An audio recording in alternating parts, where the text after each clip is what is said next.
Bladder stone ডিপোজিশনের মানে কারণ কি বা সংখ্যা কত, কেস স্টাডি করে আপনারা কি বুঝতে পারছেন?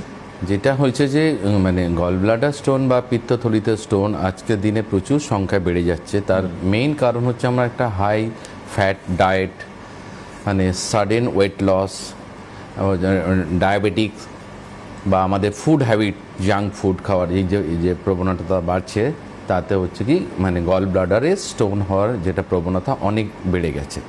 এছাড়া তো ফিমেল ফ্যাটি বা 40 ইয়ার্স ফিমেলদের ক্ষেত্রে যেটা একটু সংখ্যায় অনেক বেশি, যেটা এই ডিজিজটা।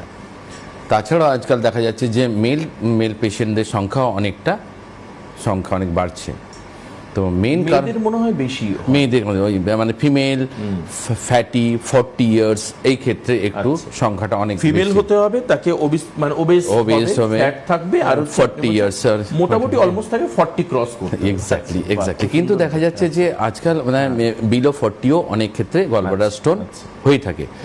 আর কারণগুলোর মধ্যে তো এইগুলো বললাম। এছাড়া আপনার যাদের ধরুন হচ্ছে ডায়াবেটিক আছে, মানে অ্যাটনিসিটি অফ দ্য গল ব্লাডার, যেটা গল ব্লাডারের যেটা মানে কন্ট্রাকশন পাওয়ারটা যদি কমে যায়, তাহলে কি হয় মানে গল ব্লাডারে যে বাইলটা স্ট্যাসিস হয়, সেখান থেকে একটা কোলেস্টেরল মানে স্টোন ফর্মেশন হওয়ার চান্স অনেক বেড়ে যায়।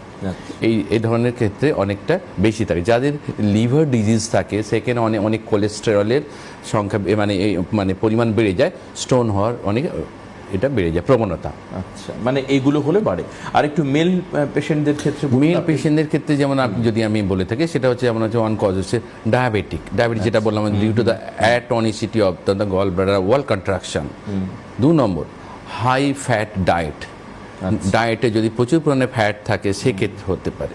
এছাড়া হচ্ছে লিভার ডিজিজ, কারণ অনেক ক্ষেত্রে মানে in case of the alcohol consumption in case of the মেলের ক্ষেত্রে অনেক বেশি দেন হচ্ছে ফিমেল। হ্যাঁ, তারপর